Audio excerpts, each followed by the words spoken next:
ప్రభునందు ప్రియులైన మీకందరికీ యేసుక్రీస్తు ప్రభువారి నామంలో శుభవందనాలు తెలియజేస్తూ ఉన్నాం.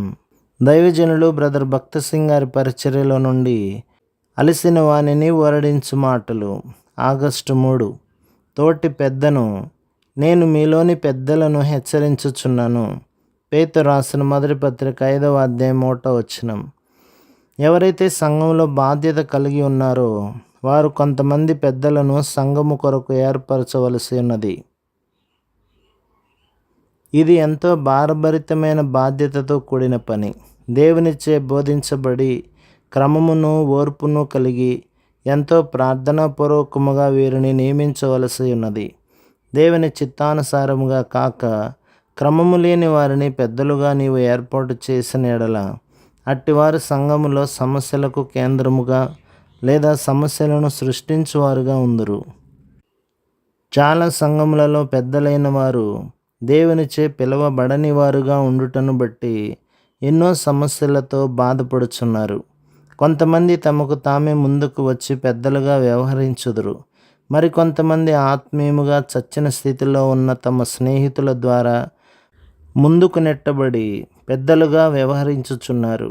అందుచేతన ఎఫెసీ పత్రిక 4వ అధ్యాయం 11లో చెప్పబడిన ప్రకారం 5 కృపావరములు కలిగిన వారిని పెద్దలుగా మనము కలిగి ఉండుటకు ఎక్కువగా ప్రార్థించవలెను. పేతురు రాసిన మొదటి పత్రిక 5వ అధ్యాయం 2లో మనము ఇట్లు చదువుచున్నాము. బలిమి చేత కాక దేవుని చిత్త ప్రకారము ఇష్టపూర్వకముగాను దుర్లాభాపేక్షతో కాక సిద్ధ మనస్సుతోనూ మీ మధ్యనున్న దేవుని మందను పై విచారణ చేయుచు దానిని కాయుడి. ఇక్కడ గొర్రెల మందను గూర్చి చెప్పబడినది.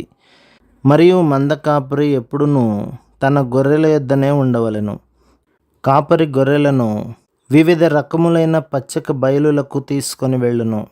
రాత్రివేళ దుష్ట మృగముల నుండి మందను కాపాడవలెను.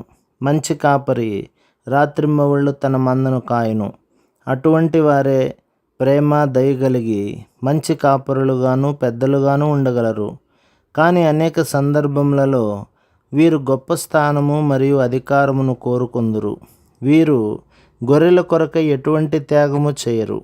వీరు దాసులుగా కాక బోధకులుగా మొదటి వరుసలో కనిపించుటకు కోరుకొందురు. అదే పేతురు రాసిన మొదటి పత్రిక 5వ అధ్యాయం 2లో బలిమి చేత గాని దుర్లాభాపేక్షతో గాని దేవుని మందను కాయకూడదని అపోస్తలుడైన పేతురు చెప్పుచున్నాడు. ఎంతమంది పెద్దలు ధనాపేక్ష కలిగి ఉన్నారు? ఒకవేళ నీవు ధనాపేక్ష, ఈ లోక సంబంధమైన వాటిపై మనసు కలిగి ఉన్నచో దేవుని సేవ ఎట్టిదో నీవు గ్రహించలేవు. అనేక సందర్భములలో వీటి వలననే సంఘములో ఆత్మీయ గొడ్డుతనము వచ్చుచున్నది. ఇంకా పెద్ద అయినవాడు మందకు మాదిరిగా ఉండవలెను. పేతురు రాసిన మొదటి పత్రిక 5వ అధ్యాయం 3లో మీకు అప్పగింపబడిన వారిపైన ప్రభువులైనట్టుండక మందకు మాదిరిలుగా ఉండుడి అని చూచుదుము. నమ్మకమైన పెద్దలుగా ఉండవలెననిన ఎంతో ప్రేమ మరియు ఎంతో త్యాగం అవసరమైనది. ప్రతి దేశంలోనూ తన బిడ్డలైన వారికి మంచి కాపురులను దేవుడు అనుగ్రహించవలెనని ఎంతో ఎక్కువ భారముతో ప్రార్థించువారముగా ఉండవలెను. అటువంటి వారిని ప్రార్థన చేతనే తప్ప మన స్వంత జ్ఞానముతో నడిపించలేము. ప్రతి మంచి కాపరి మనుష్యుల నుండి వచ్చు ఫలము కాక దేవుని యొద్ద నుండి వచ్చు ఫలమును కోరును.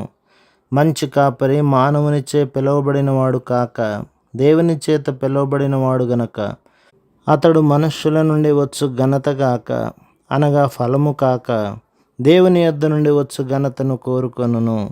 పేతురు రాసిన మొదటి పత్రిక 5వ అధ్యాయం 4లో ప్రధాన కాపరి ప్రత్యక్షమైనప్పుడు మీరు వాడబారని మహిమా కిరీటము పొందుదురు అని చూచెదము. ప్రభు మిమ్మును మీ కుటుంబమును మీ సంఘమును దీవించి ఆశీర్వదించునుగాక. ఆమేన్.